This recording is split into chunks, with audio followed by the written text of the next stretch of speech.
بسم اللہ الرحمن الرحیم۔ آج کا جو ہمارا لیکچر ہے وہ لیکچر نمبر 26 ہے، اور یہ سیکنڈ ایئر اردو کے لیے ہے، اور ہم نے سبق شروع کیا ہوا ہے مولانا محمد حسین آزاد کا لکھا ہوا ایک تمثیلی مضمون شہرت عام اور بقائے دوام کا دربار، اور جس کتاب سے یہ لیا گیا ہے یعنی اس کا ماخذ ہے وہ ہے نرنگ خیال۔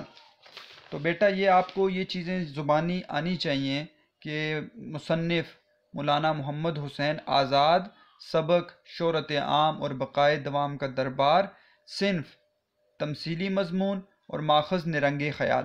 یہ میں نے آپ کو کئی دفعہ بتایا ہے، یہ آپ کا حوالہ ہوتا ہے جو آپ کو جو سوال ہوتا ہے متن کی تشریح کا، اور بڑا ہی اہم سوال ہے سیکشن جیم کا، اور اس کے کل 8 نمبر ہوتے ہیں، اور آپ کو متن کی تشریح دی جاتی ہے، آپ نے سیاق و سباق کے حوالہ دے کے تشریح کرنی پڑتی ہے۔ اس میں حوالے کے لیے آپ کو یہ 4 باتیں ضروری ہیں، آپ کو اس لیے ہر سبق کے ساتھ یہ چیز یاد کرنی چاہیے، اور سبق کے اندر کی عبارت کا بھی آپ کو پتہ ہو۔ تو یہ ایک دفعہ میں نے یہ بات دہرا دی تاکہ آپ کو یہ بات جو ہے آپ کے ذہنوں میں آ جائے۔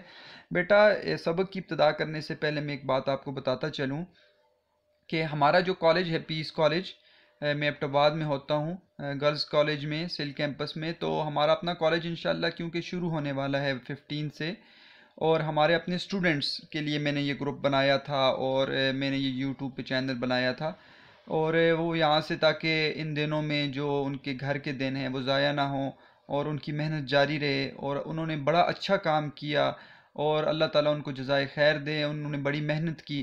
لیکن ہوا یہ کہ یوٹیوب پہ آنے کے بعد، اور میں کیونکہ وہاں پہ کافی مصروف ہوتا ہوں، تو وہاں کے بعد پھر ٹائم نہیں ملتا یوٹیوب کے لیے یا ایسی کوئی ایکٹیویٹی کے لیے، تو میں نے تو اس لیے بنایا تھا، لیکن آہستہ آہستہ مجھے یہ پتہ چلا، اور یہ حقیقت ہے اس میں، کہ بہت سے بچے اور ہیں جو اس ادارے کے علاوہ پڑھ رہے ہیں۔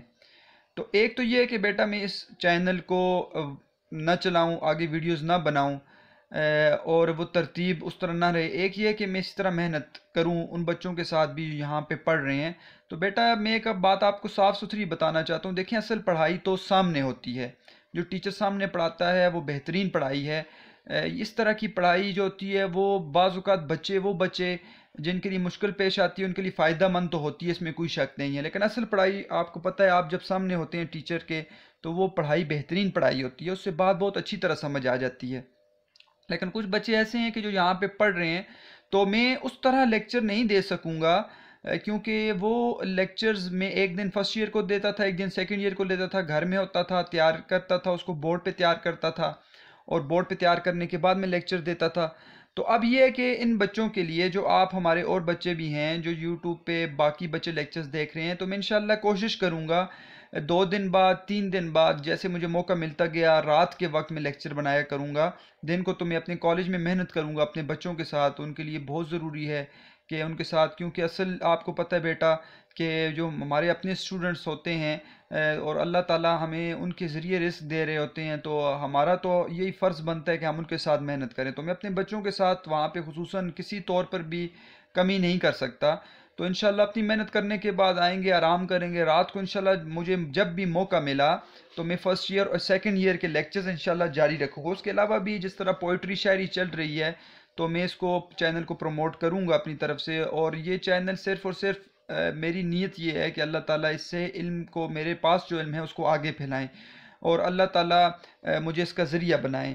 اور اس میں یہ ہے کہ علم آئے تو بیٹا عاجزی آنی چاہیے، اور جس شخص کے پاس عاجزی ہو اور علم اللہ تعالیٰ اس کو دے دیں، اس کے علم کا آگے اللہ تعالیٰ نفع لوگوں کو لازمی پہنچاتے ہیں۔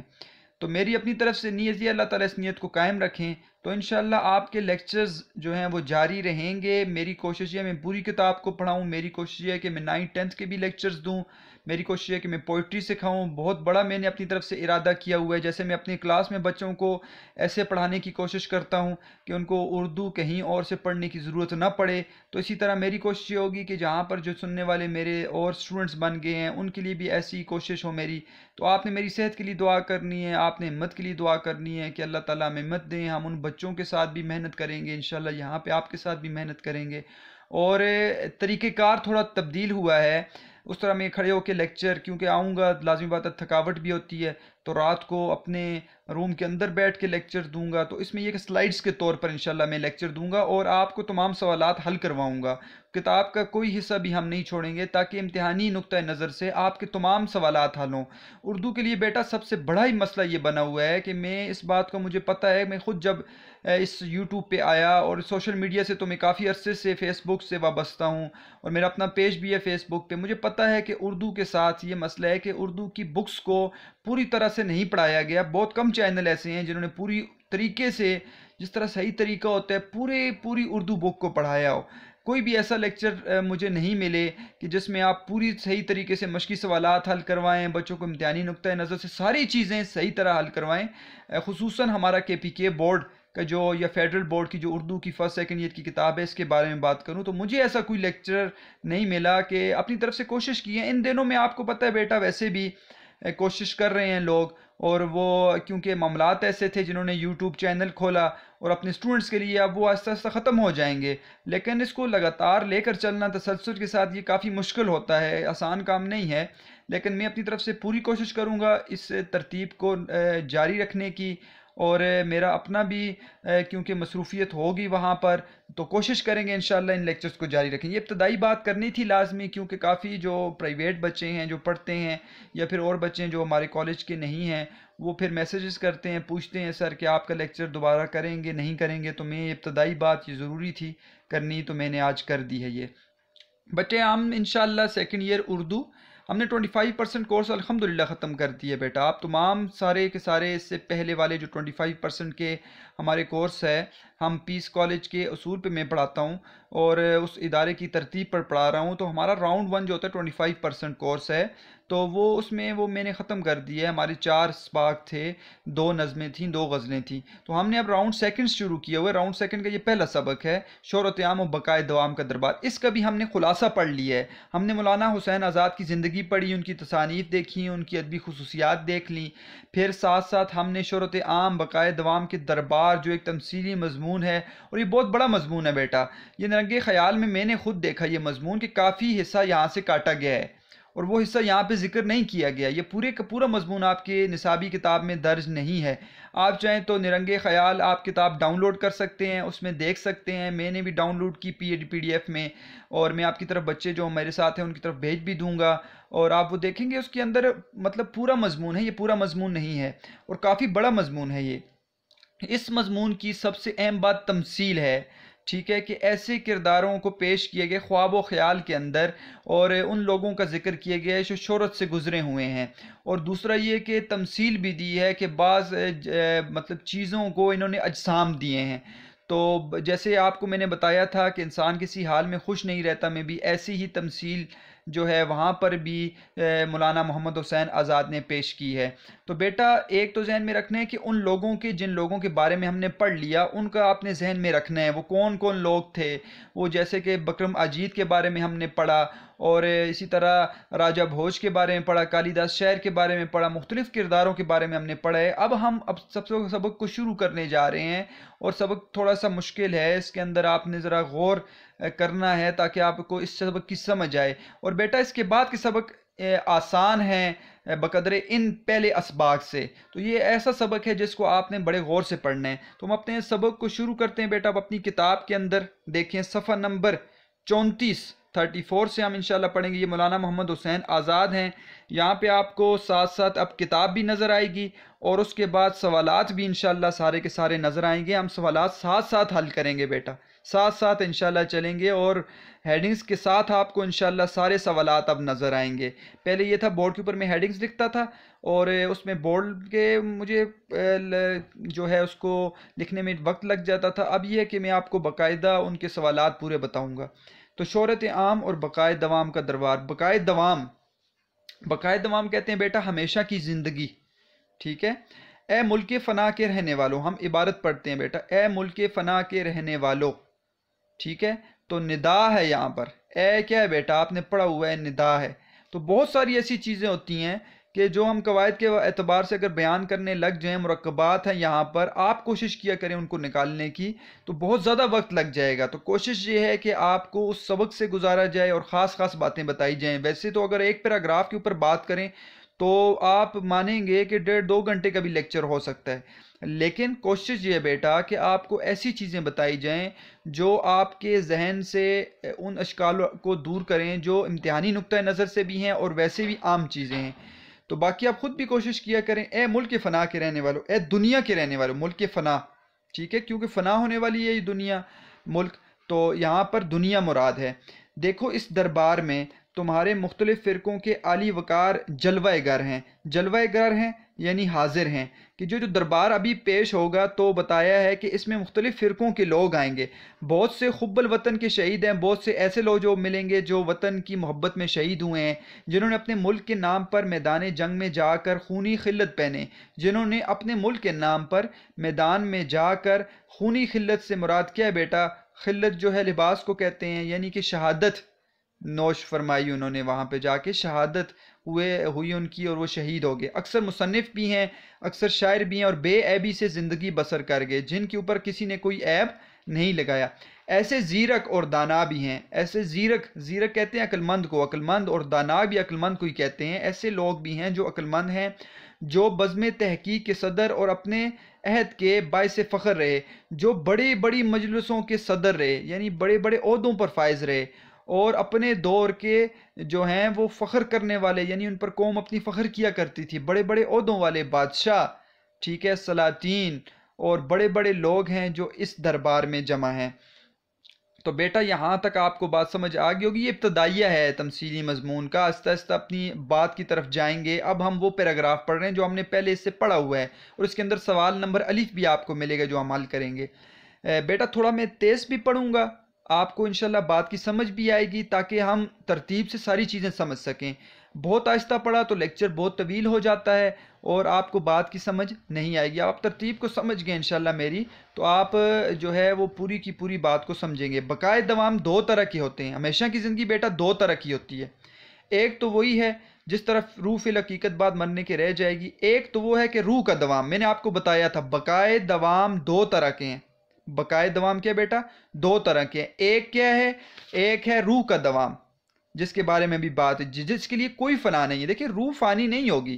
انسان مر جاتا ہے، انسان کا جسم ختم ہو جائے گا، لیکن روح باقی رہے گی، اور جسم دوبارہ قیامت کے دن اللہ تعالیٰ اس کو دوبارہ اسی طرح بن جائے گا اور روح اپنی جسموں میں لوٹ جائے گی. تو روح باقی رہتی ہے مرنے کے بعد. دوسری عالم یادگار کی بقا ہے. دوسری جو بقائے دوام ہے وہ ہے مرنے کے بعد نام زندہ رہتا ہے. وہ لوگ جو مشہور ہو گئے دنیا میں ان کا نام زندہ رہتا ہے. ایک روح زندہ رہتی ہے، ایک نام زندہ رہتا ہے، جس کی بدولت لوگ نام کی عمر سے جیتے ہیں اور شہرت دوام کی عمر پاتے ہیں، کہ لوگوں کا نام زندہ رہتا ہے اور ان کی شہرت ہمیشہ باقی رہتی ہے. بیٹا یہیں پر سوال دیکھ لیتے ہیں. سوال نمبر الف آپ دیکھیں، صفحہ نمبر، کتاب اپنے سامنے رکھا کریں بیٹا، صفحہ نمبر آپ چلے جائیں 45 پر. درج ذیل سوالوں کے جواب لکھیں. یہ جو 5 سوالات ہیں یہ آپ کے مختصر مشقی سوالات ہیں. اوپر والے تو جملے آسان ہیں، وہ آخر میں ہم کر لیں گے، وہ مسئلہ نہیں ہے. درج ذیل سوالوں کے جواب لکھیں. سوال نمبر 3 میں آپ کو نظر آئے گا الف. مصنف نے بقائے دوام کی کتنی قسمیں بتائی ہیں وضاحت کریں. بقائے دوام کی مصنف نے کتنی قسمیں بتائی ہیں وضاحت کریں. بیٹا ہم چلے جاتے ہیں اپنے سوال کی طرف. یہ دیکھیں اب آپ کو سوال بھی نظر آئے گا، اور انشاءاللہ اس سبق کے آخر میں آپ کو حوالے کے اشعار بھی ملیں گے جو آپ کے سوالات کے آخر میں کام آئیں گے، جو آپ کی تشریح میں کام آئیں گے. تو انشاءاللہ میں آخر میں اسی سبق کے حوالے سے آپ کو میں تمام اشعار انشاءاللہ بتا دوں گا. محمد حسین آزاد کی تحریر شرط عام بقائے دوام کا. دربار کے مطابق بقائے دوام کی 2 قسمیں ہیں. ایک کا تعلق انسان کی روح سے ہے اور دوسری کا تعلق انسان کی یادگار سے، جن کی تفصیل درج ذیل ہے. روح کی بقا 2 طرح کی ہیں بیٹا، ٹھیک ہے. بقائے دوام ایک ہے روح کی بقا، ابھی اس کا تذکرہ ہے. بقائے دوام کی پہلی قسم کا تعلق روح سے ہے. انسان کی موت کے بعد اس کا جسم تو فنا ہو جاتا ہے، خاک میں مل کر خاک ہو جاتا ہے، لیکن اس کی روح مٹتی نہیں، ختم نہیں ہوتی، وہ زندہ رہتی ہے. انسان کے جسم سے نکالے جانے کے بعد عالم ارواح میں بھیجی جاتی ہے اور وہیں پر رہتی ہے، تو روح باقی رہتی ہے. دوسرا عالم یادگار کی بقا. دوسری قسم عالم یادگار کی بقا، یعنی انسان تو مر جاتا ہے لیکن اپنی بعض خصوصیات کی بدولت ہمیشہ کے لیے یاد کیا جاتا ہے. ان خصوصیات میں اچھی حکمرانی، اچھی شاعری کرنے والے پہلوان، فتوحات اور علم و فلسفہ وغیرہ شامل ہیں۔ انہی خصوصیات کی بدولت انسان امر ہو جاتا ہے، یعنی وہ مرتا نہیں ہے۔ تو یہاں پر ہم نے سوال نمبر الف حل کر دیا بیٹا، سوال نمبر الف آپ کا حل ہو گیا ہے، اور یہ مختصر سوال ہے، ہمارے بورڈ میں یہ 5 نمبر کا ہوتا ہے، ٹھیک ہے، بچوں کو پتہ ہے اس بات کا۔ تو یہ ہمارا سوال یہیں پر حل ہو گیا ہے کہ بقائے دوام کی 2 قسمیں ہیں، آپ کو نظر آ رہا ہوگا اس کتاب میں بھی، روح کا دوام اور مرنے کے بعد عالم یادگار کی بقا۔ 2 ہیڈنگز کے ساتھ آپ یہ سوال کر سکتے ہیں۔ اب آگے بیٹا مولانا حسین آزاد کہتے ہیں کہ ناموران موصوف، یعنی کہ جن کی میں نے تعریف کی ہیں، ان کے ناموں کے حالات ایسے دل پر میرے چھائے ہوئے تھے، دل پر چھانا، ٹھیک ہے، یعنی کہ وہ ایسے میرے دل پر چھائے ہوئے تھے اور ایسے میرے ذہن میں وہ گھوم رہے تھے کہ انہوں نے مجھے سوتے سوتے چونکا دیا۔ میں اس عالم میں ایک خواب دیکھ رہا تھا۔ اب دیکھیں وہ خواب کی حالت میں چلے گئے ہیں، اور ساری کی ساری اب سٹوری، ساری کی ساری کہانی، یہ مضمون اب خواب کی حالت میں دیکھ رہے ہیں اور خواب کی حالت میں بیان کریں گے۔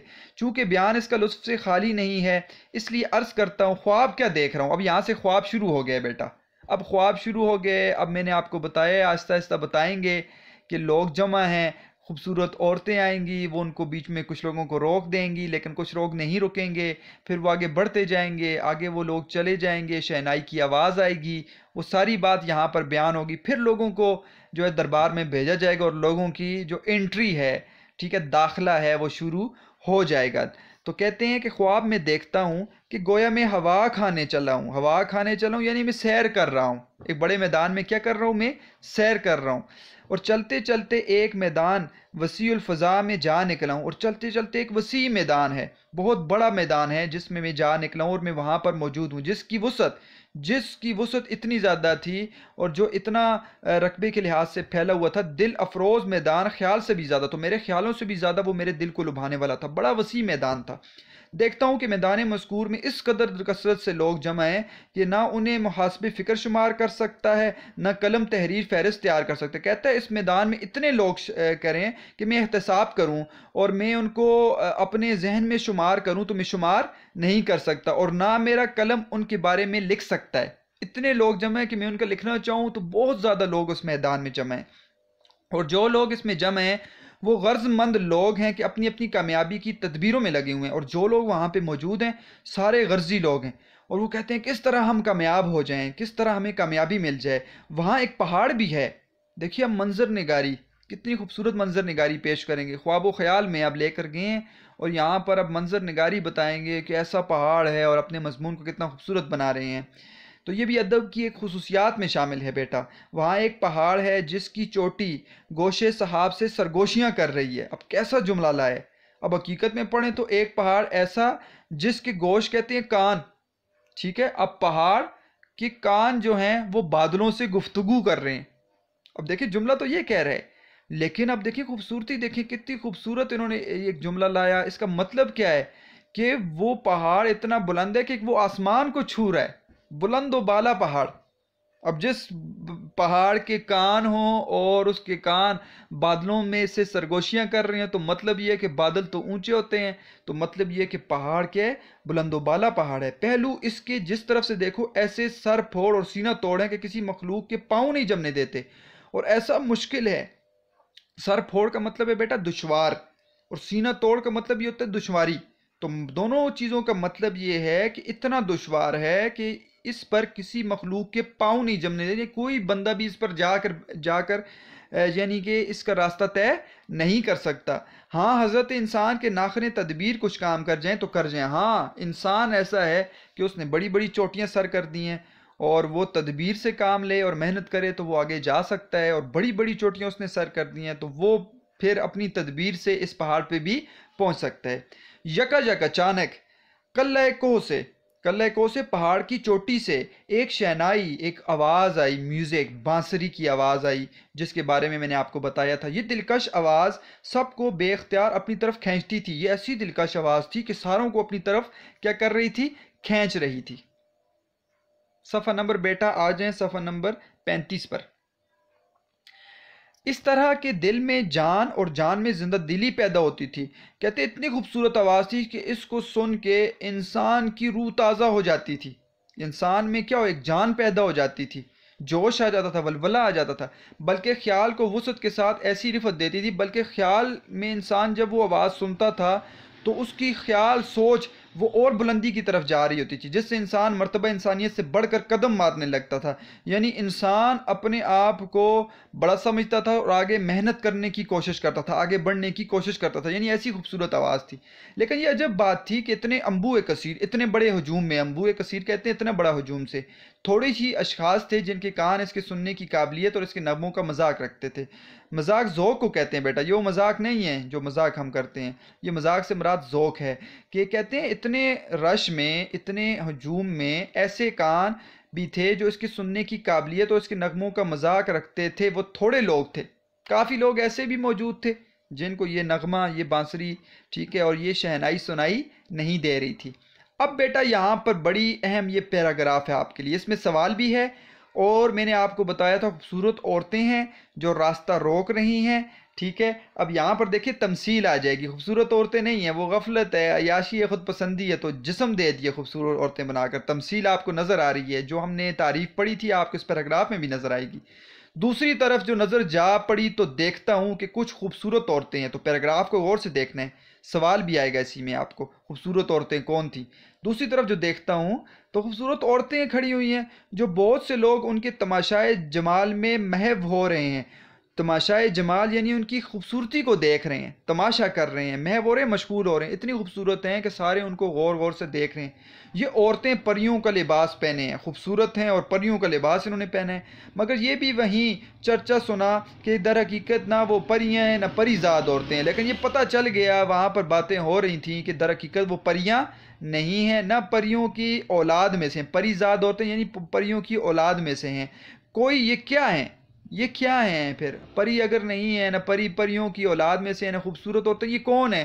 تو آپ بتا رہے ہیں یہ ان میں سے کوئی غفلت ہے، کوئی عیاشی ہے، کوئی خود پسندی ہے، ٹھیک ہے، کوئی بے پرواہی ہے، کوئی لالچ ہے. مثال کے طور پر یہ وہ پریاں، وہ جو ہیں خوبصورت عورتیں، وہ ان کی شکل میں ہیں. یہ کیا کر رہی ہیں؟ ان کا کام کیا ہے؟ یہ لوگوں کو راستہ روک رہی ہیں، ان کو آگے بڑھنے سے روکتی ہیں. تو غفلت انسان کو آگے نہیں بڑھنے دیتی، عیاشی انسان کو آگے نہیں بڑھنے دیتی، خود پسندی، اپنے آپ کو اچھا سمجھنا انسان کو آگے نہیں بڑھنے دیتی. بے پرواہی ہے، لاپرواہی ہے، ٹھیک ہے، اور انسان پرواہ نہیں کرتا، وقت کی قدر نہیں کرتا، انسان کو آگے نہیں بڑھنے دیتی. تو یہ وہ چیزیں ہیں جو انسان کو آگے نہیں بڑھنے دیتی. یہ خوبصورت عورتوں کی طرح ہوتی ہیں اور انسان کو اپنی طرف یہ کیا ہے، محو کرتی ہیں تاکہ لوگ آگے نہ بڑھیں. تو بیٹا جب کوئی ہمت والا ترقی کے راستے میں سفر کرتا ہے تو یہ اس کو ضرور ملتی ہیں. انہی میں پھنس کر اہل ترقی اپنے مقاصد سے محروم ہو جاتے ہیں. ترقی کرنے والے پھر ان میں پھنس جاتے ہیں اور ترقی نہیں کر سکتے. یہ بھی صاف معلوم ہوتا ہے کہ جو لوگ ان جیلی پریوں کی طرف مائل ہیں وہ گرچہ اقوام مختلفہ اور عہد ہائے متفرقہ، عمر ہائے متفاوتہ رکھتے ہیں، مگر وہی ہیں جو حوصلے کے چھوٹے، ہمت کے ہٹیے اور طبیعت کے پست ہیں. مشکل عبارت ہے بیٹا، لیکن سمجھاؤں گا آپ کو کہ انہی میں پھنس کر اہل ترقی اپنے مقاصد سے تو محروم ہو جاتے ہیں. اہل ترقی نہیں کر سکتے، عیاشی میں پڑ جاتے ہیں، خود پسندی میں پڑ جاتے ہیں، غفلت میں پڑ جاتے ہیں. یہ بھی صاف معلوم ہوتا ہے کہ لوگ ان جیلی پریوں کی طرف جو مائل ہوتے ہیں وہ مختلف لوگ ہوتے ہیں، وہ مختلف قوموں سے تعلق رکھتے ہیں، اقوام مختلفہ، مختلف قوموں سے تعلق رکھتے ہیں، اور عہد ہائے متفرقہ، مختلف دور ہوتے ہیں ان کے. ایک دور تو نہیں ہوتا، ہر دور کے اپنے لوگ ہوتے ہیں جو ہے ان چیزوں میں پڑ جاتے ہیں.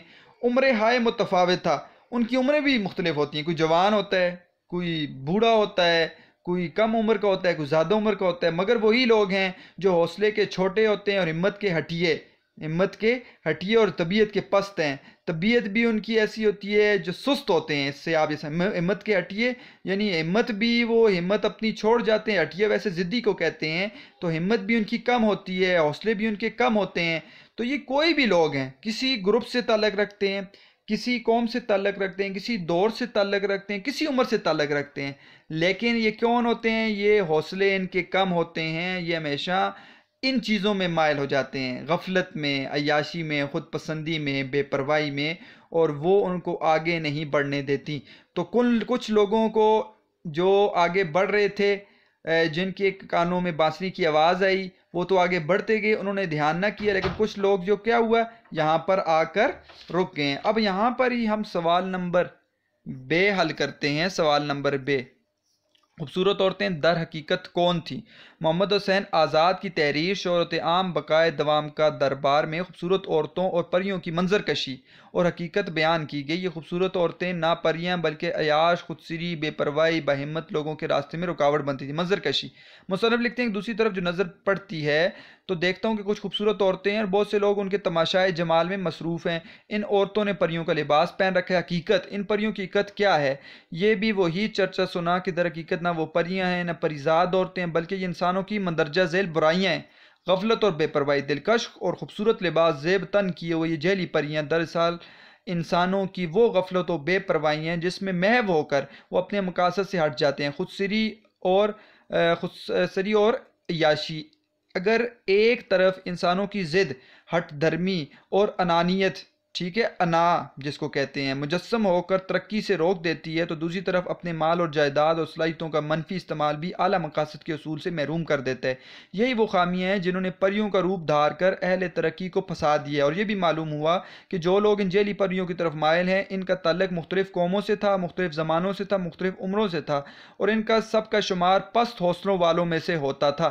تو یہ آپ کا سوال نمبر بے بھی بیٹا حل ہو گیا، ہمارے 2 سوال حل ہو گئے ہیں۔ تو ہم ساتھ ساتھ دیکھیں سوال بھی حل کرتے جا رہے ہیں، آپ کے لیے کتنا آسان ہو رہا ہے، اور ان سوالوں کو پڑھتے جائیں، خلاصہ ذہن میں رکھیں، آپ کے لیے سیاق و سباق تشریح بھی آسان ہو جائے گی۔ آگے پڑھتے ہیں بیٹا، ہم انشاءاللہ صفحہ نمبر 36 تک پڑھیں گے، جہاں تک وہ بندے آنا شروع ہوں گے وہاں تک آج کا ہمارا لیکچر ہوگا۔ یہاں سے ہم پڑھ رہے ہیں، اب آگے آپ کے لیے سوال کوئی بھی نہیں ہوگا، صرف عبارت کو دیکھ رہے ہیں۔ دوسری طرف دیکھا کہ جو بلند حوصلہ، صاحب ہمت، عالی طبیعت تھے، بلند حوصلے والے، ہمت والے لوگ، اور طبیعت جن کی اچھی طبیعت تھی، بلند طبیعت والے، یعنی کہ اپنی سوچ و فکر کو بلند رکھنے والے تھے، وہ ان سے الگ ہو گئے، علیحدہ ہو گئے، انہوں نے ان کی طرف نظر نہ کی، اور غول کے غول اور گروہ کے گروہ شہنائی کی آواز کی طرف بلندی کوہ پر، پہاڑ پر جانے کے لیے کیا ہو گئے؟ متوجہ ہو گئے، وہاں پہ جا رہے ہیں، اس شہنائی کی آواز پہاڑ سے آ رہی ہے، اس پہ چڑھتے جا رہے ہیں، اور مشکل پہاڑ تھا، آپ نے پہلے پڑھا ہے وہ مشکل پہاڑ تھا، لیکن جا رہے ہیں کیوں؟ انہوں نے آخرکار کیا کرنا ہے؟ کچھ چیز حاصل کرنی ہے۔ تو ہمیشہ ترقی کرنے کے لیے اور ہمیشہ کچھ چیز کو پانے کے لیے مشکلات آتی ہیں، لیکن اس کو بیٹا سر کرنا پڑتا ہے۔ جس قدر یہ لوگ آگے بڑھتے تھے اسی قدر وہ آواز کانوں کو خوشائند معلوم ہوتی تھی، جس قدر آگے جاتے تھے مشکل کیا ہوتی تھی لیکن وہ آواز کیا تھی؟ وہ ان کے کانوں میں اچھی ان کو معلوم ہوتی تھی۔ مجھے ایسا معلوم ہوا ہے کہ بہت سے چیدہ خاص اور برگزیدہ اشخاص، بڑی بزرگ شخصیتیں اس ارادے سے آگے بڑھے کہ بلندی کو پر چڑھ جائیں اور جس طرح ہو سکے پاس جا کر اس نغمہ آسمانی سے قوت روحانی حاصل کریں۔ تو کہتے ہیں کہ مجھے ایسا لگا کہ لوگ جو تھے خاص لوگ تھے اور بڑے بڑے جو برگزیدہ بندے تھے اور بڑے نام والے تھے، وہ اس چاہتے تھے کہ ہم اس پہاڑ کی بلندی پر چلے جائیں، اور پھر جا کر یہ جو نغمہ ہے، یہ جو کانوں کو اچھا معلوم ہو رہا ہے، یہ شہنائی ہے، اس سے جا کر ہم قوت روحانی قوت حاصل کریں۔ ان کو سکون مل رہا تھا، چنانچہ سب لوگ کچھ چیزیں اپنے ساتھ لینے لگے۔ وہ لوگ مختلف تھے تو کچھ چیزیں لینے لگے۔ یہ کیوں لینے لگے؟ وہ مختلف لوگ تھے، کوئی جنگجو تھا، اس نے تلوار لینی ہے، کوئی بادشاہ تھا، اس نے اپنا تاج لینا ہے، کوئی علم والا تھا، اس نے اپنی کتاب لینی ہے۔ تو یہ مختلف لوگ ہیں جو آگے جا رہے ہیں، یہ وہی لوگ ہیں جن کا تذکرہ کیا بیٹا میں نے آپ کے سامنے، ٹھیک ہے۔ وہ مختلف بادشاہ ہیں، مختلف عالم آپ کو نظر آئیں گے، مختلف آپ کو استاد نظر آئیں گے، مختلف آپ کو جنگجو نظر آئیں گے، شاعر نظر آئیں گے۔ یہ وہی لوگ ہیں جو اپنی اپنی چیزیں اپنے ساتھ لے کر جا رہے ہیں۔ معلوم ہوتا تھا کہ گویا آگے کا ساتھ سامان لے رہے ہیں، سامان بھی ہر ایک کا الگ الگ تھا، ہر ایک کا الگ الگ سامان تھا۔ اب کیا ہوا؟ کسی کے ہاتھ میں شمشیر برہنہ علم تھی، یہ کسی کے ہاتھ میں ننگی تلوار، برہنہ ننگی تلوار، علم نشان کے طور پر ننگی تلوار ہاتھ میں لے کر جا رہا تھا۔ اب یہ لازمی بات ہے جنگجو ہوگا۔ ایک کے ہاتھ میں نشان تھا، ایک کے ہاتھ میں جھنڈا بھی تھا، کسی کے ہاتھوں میں کاغذوں کے اجزاء تھے، کاغذ تھے، کسی کے بغل میں ایک کمپاس تھی۔ کیا تھی بے کسی؟ وہ آلہ، یہ کتب نما بیٹا، عام اس کو پرکار بھی کہتے ہیں، لیکن یہ وہ آلہ ہوتا ہے جس سے سمتوں کو تعین کیا جاتا ہے، کمپس، ٹھیک ہے، کمپاس تھی۔ تو کمپاس سے مراد ہے کتب نما، جس سے ہم کیا کرتے ہیں؟ سمت دیکھتے ہیں، سمت دیکھتے ہیں کہ ہم کس سمت جا رہے ہیں، وہ لے رہے تھے۔ تو لوگوں نے یہ بھی ایجاد کی، وہ لوگ یہ لے رہے تھے، کوئی پینسلیں لیے تھا ساتھ، کوئی جہازی کتب نما اور دوربین استعمال کر رہا تھا۔ تو جہاز کے اوپر بھی ایک وہ آلہ ہوتا ہے جو سمت کا بتاتا ہے کہ اس راستے میں جہاز، تو کوئی وہ لے کر جا رہا تھا، کوئی دوربین کو ہاتھ میں لے کر جا رہا تھا۔ تو مختلف لوگوں نے مختلف چیزیں ایجاد کی ہیں، ٹھیک ہے، یہ چیزیں بھی ایجاد ہوئی ہیں۔ تو وہ لوگ بھی تھے جنہوں نے سمتوں کا تعین کیا، جنہوں نے چیزیں ایجاد کی، وہ انہوں نے اپنی چیزیں ساتھ لیں۔ بعضوں کے سر پر تاج شاہی دھرا تھا، دیکھیں بعض بادشاہ تھے جن کے سر پر تاج رکھا گیا تھا، بعضوں کے تن پر لباس جنگی آراستہ تھا، بعضوں نے اپنے جسم پر جنگی لباس پہنا ہوا تھا۔ یہ کون لوگ تھے؟ یہ جنگجو تھے۔ غرض کے علم ریاضی والے بھی تھے، میتھمیٹکس والے، اور جر ثقیل والے کا کوئی آلہ نہ تھا۔ جر ثقیل بیٹا بھاری بوجھوں کو اٹھانا یا کھینچنے کے آلات، ٹھیک ہے، وہ بھی لوگوں نے بنائے ہیں، بھاری بھاری مشینیں بنائی ہیں، تو وہ اس کا بھی کوئی پرزہ نہیں تھا اور وہ لوگوں نے ساتھ نہ لیا ہو۔ ایسا کوئی بھی نہیں تھا جو وقت کام میں نہ آ رہا ہو، جو اس وقت کام میں نہیں آ رہا تھا، تو ساری چیزیں لے کر وہ کیا کر رہے ہیں؟ جا رہے ہیں۔ صفحہ نمبر بیٹا 36 پر آ گئے۔ اس عالم میں اسی دوران میں دیکھتا ہوں کہ ایک فرشتہ رحمت میرے دائنے ہاتھ کی طرف کھڑا ہے اور مجھے بھی اس بلندی کا شائق دیکھ کر کہتا ہے، شوق، شائق کہتے ہیں شوق کو۔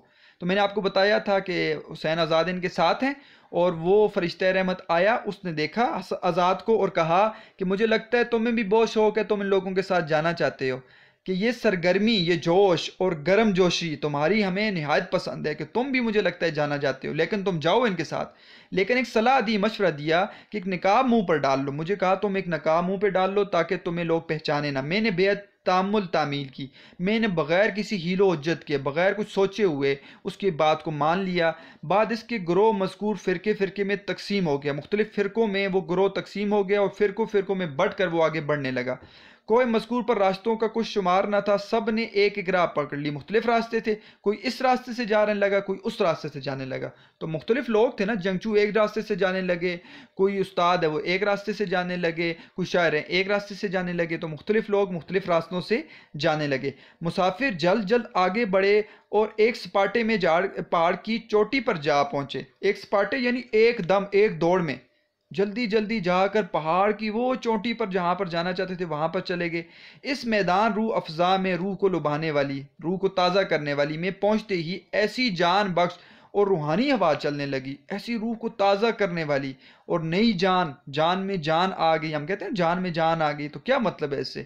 جان میں جانا آپ کو نئی تازگی مل جائے، اور روحانی ہوا وہاں پر چلنے لگی جس سے روح اور زندگانی کو قوت دوامی حاصل ہوتی تھی، کہ ہمیشہ کی قوت حاصل ہوتی تھی آپ کی زندگی میں ہمیشہ سے۔ جب بھی انسان بیٹا کوئی چیز حاصل کرتا ہے مشکل سے، پھر اس کے بعد اس کی ساری تھکاوٹ دور ہو جاتی ہے۔ یہ ہوتا ہے نہیں ہوتا؟ ایک وقت ہوتا ہے کہ انسان کو مشکل لگتا ہے کوئی کام بھی کرنا، جیسے امتحان کی آپ تیاری کر رہے ہوتے ہیں، آپ کو مشکل لگتا ہے، لیکن جس وقت رزلٹ آتا ہے آپ کی خوشی کی انتہا نہیں ہوتی۔ تو اللہ تعالیٰ جتنی محنت لوگ کرتے ہیں ان کو جب ان کو صلہ دیتے ہیں تو وہ دنیا کے اندر اگر دے دیں تو اللہ تعالیٰ تو وہ خوشی میں ان کی دوبارہ وہ ان کو زندگی مل جاتی ہے۔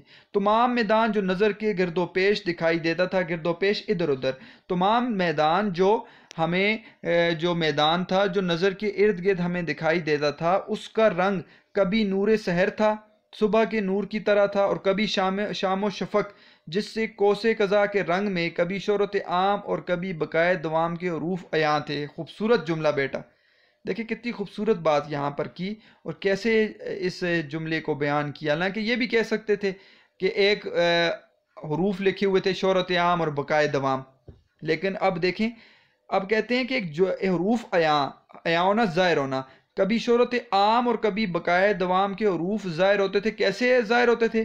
اس کا رنگ کبھی نور سحر تھا، ایسا چمک رہا تھا یہ حروف، کبھی وہ صبح کے نور کی طرح چمک رہے ہوتے تھے، اور کبھی شام و شفق، شام کی سرخی کی طرح، شام ہوتی ہے نا سرخی چھا جاتی ہے آسمان کے کونوں میں، کبھی اس طرح کا رنگ ان کا آ رہا تھا جس سے کوسے قضا کے رنگ، ٹھیک ہے، 7 رنگ کوسے قضا آپ نے دیکھو گے 7 رینبو کلرز، وہ کبھی ان رنگوں میں تبدیل ہو جاتے تھے۔ تو وہ حروف کیا تھے؟ شہرت عام اور بقائے دوام۔ وہ حروف وہ کیا ہوتے تھے؟ وہ میدان کے ادھر ادھر کیا کر رہے تھے؟ نظر ہمیں آ رہے تھے، شہرت عام اور بقائے دوام، شہرت عام بقائے دوام، اور ان کا رنگ ایسا تھا۔ یہ نور و سرور کا عالم، یہ اتنا زیادہ روشنی کا عالم، دل کو خوش کرنے والا جو وہاں کا جو منظر تھا، وہ اس طرح تسلی اور تشفی دیتا تھا۔ تشفی بھی تسلی کو ہی کہتے ہیں بیٹا، اور یہ مرکب عطفی ہو گیا ہے، اور مرکب عطفی میں یاد رکھیے گا کبھی متضاد الفاظ آتے ہیں اور کبھی مترادف آتے ہیں، تو یہاں مترادفات ہیں، مترادفات جن کا ایک ہی معنی ہو، ٹھیک ہے، جن کا ایک ہی معنی ہو، جیسے تسلی اور تشفی، تسلی بھی تسلی اطمینان کو کہتے ہیں، تشفی بھی اطمینان کو کہتے ہیں، ٹھیک ہے، تو مرکب عطفی ہے، اور بعض اوقات دن و رات ضد آ جاتی ہے، متضاد الفاظ آ جاتے ہیں، دنوں رات، تو یہ بھی مرکب عطفی ہے لیکن متضاد ہیں کہ خود بخود پچھلی محنتوں کے غبار دل سے دھوئے جاتے تھے، اور کہتے ہیں جب وہاں پر پہنچ جاتے تھے تو اتنا سکون مل جاتا تھا کہ پچھلی محنت جو تھی اس کی گرد غبار وہ دل سے دھوئے جاتے تھے، یعنی کہ وہ ساری کی ساری محنت کا صلہ مل جاتا تھا۔ ابھی میں نے بات کی، آپ جب محنت کرتے ہیں انسان اس کو رزلٹ مل جائے، نتیجہ مل جائے، تو وہ سمجھتا ہے کہ مجھے سب کچھ مل گیا، اور اس مجمع عام میں امن و امان اور دلی آرام پھیلتا تھا۔ اس مجمع میں سب کے لیے امن تھا اور دلی سکون تھا، جس کا سرور لوگوں کے چہروں سے پھولوں کی شادابی ہو کر عیان تھا، اور جس کا سرور، جس کی خوشی لوگوں کے چہروں پر ظاہر ہو رہی تھی، وہ پھولوں کی طرح کیا تھے؟ سرسبز ہو کر ظاہر، یعنی پھولوں کی طرح مسکرا رہے تھے، چہرہ کھلا ہوا تھا۔ تو چہرہ کھل جاتا ہے اس شخص کا جب وہ محنت کے بعد اس کو اچھا نتیجہ مل جائے۔ ناگہاں ایک ایوان عالیشان، ناگہاں اچانک ایک بڑا ایوان عالی شان دکھائی دیا کہ اس کے چاروں طرف کیا تھا؟ پھاٹک تھا، بڑے بڑے دروازے لگے ہوئے تھے۔ پھاٹک کہتے ہیں بڑے بڑے دروازے۔ اس پہاڑ کی چوٹی پر دیکھا کہ پھولوں کے تختے میں ایک پری، اس کی چوٹی پر دیکھا ہم نے، پہاڑ کی چوٹی پر ایک پھولوں کا تختہ ہے، اس پر ایک پری بیٹھی ہوئی ہے، حور شمائل، حوروں کی عادتوں والی، یعنی اچھی عادتوں والی ہے، شمائل عادات کو کہتے ہیں، چاندی کی کرسی پر بیٹھی ہوئی ہے، اور وہی شہنائی وہ بجا رہی ہے جس شہنائی کے پیچھے لوگ دوڑ رہے ہیں۔ وہ وہاں پر وہ کون بجا رہی ہے؟ وہ ایک پری بیٹھی ہوئی ہے، حوروں کی عادتوں والی، اور وہ وہاں پہ وہ بجا رہی ہے، جس کے میٹھے میٹھے سروں نے ان مشتاقوں، شوق رکھنے والوں کے انبو کو یہاں تک کھینچا تھا۔ اس سارے کے سارے ہجوم کو کس نے کھینچا تھا؟ اس آواز نے کھینچا تھا۔ پری ان کی طرف دیکھ کر مسکراتی تھی، اور سروں سے اب ایسی صدا آتی تھی کہ گویا آنے والوں کو آفرین و شاباش دیتی ہے۔ ان کو دیکھ کر پری خوش ہو رہی ہے، اور اس کے سروں سے اب عجیب سی آواز آ رہی ہے کہ یہ آنے والوں کو آفرین، شاباش، بہت اچھے، بہت خوب، ایسی ایسی صدائیں آنے لگ گئیں اس کی آواز سے، اس بانسری کی آواز سے، اور کہتی ہے کہ خیر مقدم، آئیے، ویلکم، خیر مقدم، خوش آمدید، صفا آوردید۔ یہ فارسی کا لفظ ہے کہ آپ آئیے، خوش آمدید۔ اس آواز سے یہ خدائی لشکر کئی فرقوں میں منقسم ہو گیا۔ یہ جو لشکر یہاں تک پہنچا تھا یہ کئی فرقوں میں بٹ گیا۔ اب فرقے جدا ہو گئے ہیں بیٹا یہاں پر، اب گروہ کے حساب سے، کیونکہ پہلے جو آیا دنیا میں، جس نے پہلے محنت کی وہ پہلے آئے گا، پھر آہستہ آہستہ دوسرے لوگ آئیں گے، اس طرح شاعر ساتھ آئیں گے، جنگجو ساتھ آئیں گے، مغلیہ سلطنت والے ساتھ آئیں گے، تو فرقوں میں جدا کر دیے ان لوگوں کو۔ چنانچہ مورخوں کا گروہ، تاریخ لکھنے والے وہاں پر جمع تھے، ان کو پتہ تھا تاریخ کس کی لکھی گئی ہے، اور وہ ان لوگوں کو آہستہ آہستہ کر کے اندر بھیجیں گے۔ تو مولانا حسین آزاد ان لوگوں کا تذکرہ کریں گے جو دنیا سے چلے گئے ہیں لیکن انہوں نے نام پایا ہے۔ اچھا، مورخوں کا گروہ ایک دروازے پر استادہ ہوا، ٹھیک ہے، تیار ہو کر کھڑا ہوا تھا تاکہ صاحب مرتبے کے حساب سے اشخاص کو حسب مدارج، درجے کے مطابق ایوان جلوس میں داخل کیا جائے، اس بڑے ایوان میں، اس اندر دربار میں کیا ہو، داخل کیا جائے۔ ایک ایک کر کے سب کو داخل کریں گے۔ یکا یک اچانک وہ شہنائی جس سے کبھی شوق انگیز، جوش خیز اور کبھی جنگی باجوں کے سر نکلتے، باجوں کے کیا کرتے تھے، سر نکلتے تھے، اور ایسی شہنائی تھی جو کبھی جوش والی تھی، شوق دلانے والی تھی، جنگی باجوں کی طرح سے سر نکلتے تھے۔ اب اس سے ظفر یابی، فتح کی اور مبارکباد کی صدا آنے لگی، مبارکباد دے رہی ہے وہ اس سے کیا آواز آنے، مبارک دے رہی ہے کہ آپ جیت چکے ہیں، آپ آ چکے ہیں، آپ کا نام باقی رہ گئے، آپ اندر چلے جائیں، اور یہ ان کو وہاں پر آواز ہے۔ تمام مکان گونج اٹھا اور دروازے کھل گئے، تمام مکان اس آواز سے، ٹھیک ہے، ان کی فتح مندی سے اور مبارکبادی سے گونج اٹھا، اور ان کے دروازے کیا ہو گئے، اب کھل گئے۔ بیٹا اب اس کے بعد آپ کو نیچے نظر آ رہا ہے، دیکھا کہ ایک تخت، ٹھیک ہے، تلسمات کو 32 پریاں اڑائے لے آتی ہیں۔ تو یہاں پر ابھی میں نے آپ کو بتایا تھا سنگاسن 32، ٹھیک ہے، کتاب ہے، اس کے بارے میں تذکرہ آئے گا۔ اسی طرح آگے مہاراجہ بکر ماجید کے بارے میں تذکرہ آئے گا، سنگاسن 32 کے بارے میں، راجہ بھوج کے بارے میں، کالی داس شہر کے بارے میں، ان تمام لوگوں کے بارے میں اب تذکرہ آئے گا، اور یہاں سے لوگ اندر داخلہ شروع ہو گئے، اور اب آخر تک بیٹا وہ لوگ داخلہ ہی کرتے رہیں گے، یہ لوگ آئیں گے، اب ان کا قصہ شروع ہو گیا۔ تو یہ ابتدائیہ سارا حصہ جو تھا وہ صرف بتا رہے تھے کہ لوگ یہاں تک کیسے پہنچے، اور تمثیل کے ذریعے بتایا، اور بڑے خوبصورت منظر نگاری سے مولانا محمد حسین آزاد نے اس کا ابتدائیہ بیان کر دیا۔ اب لوگوں کا یہاں سے داخلہ شروع ہو گیا۔ انشاءاللہ اگلے لیکچر میں ہم ان لوگوں کو پڑھیں گے، یہ کون کون سے لوگ ہیں، آپ کو ساتھ ساتھ وہ لوگ میں بتاؤں گا، ہائی لائٹ کرواؤں گا، ایک دفعہ دوبارہ ان لوگوں کے بارے میں جو میں نے آپ کو پچھلے سبق میں بتایا وہ دوبارہ پڑھ لیں، تاکہ آپ کو اب یہ سبق پڑھنے میں مشکل نہ آئے۔ تو آج کا جو سبق تھا بیٹا، اس میں ہم نے سبق کی عبارت کو بھی پڑھ لیا اور ہم نے 2 سوال بھی دیکھ لیے۔ آپ کا ہوم ورک جو ہے وہ یہ ہے کہ آپ سوال نمبر الف جو ہے وہ اپنی کاپیز پر کریں، امتحانی نقطہ نظر سے اس کو اچھے طریقے سے کریں تاکہ آپ کی لکھنے کی لکھائی کی بھی وہ مشق ساتھ ساتھ ہوتی رہے۔ تو امید ہے بیٹا آج کا سبق آپ کو انشاءاللہ سمجھ آیا ہوگا۔ یہ تھوڑا بڑا سبق ہے، تھوڑا اس کا وقت لگتا ہے، ٹھیک ہے، کافی صفحات پر مشتمل ہے، تو انشاءاللہ اس کا تھوڑا وقت بھی لگ گیا، لیکن آپ کو سبق سمجھ آنا چاہیے، اصل بات یہ ہے۔ تو اس سے آگے آپ کو انشاءاللہ اب آسان ہو گیا ہے، جو میں نے خلاصہ بتایا اس سے، تو آپ کو ساری بات سمجھ آئے گی، ساتھ ساتھ ہم انشاءاللہ مشقی سوالات بھی حل کریں گے۔ تو بیٹا امید ہے آپ کو ساری بات سمجھ آئی۔ اگر کوئی بات پھر بھی سمجھ نہیں آئی تو آپ مجھ سے پوچھ سکتے ہیں۔ اللہ تعالیٰ آپ کو خوش رکھیں، آباد رکھیں، میرے لیے دعا کرتے رہنا ہے آپ نے بھی۔ والسلام۔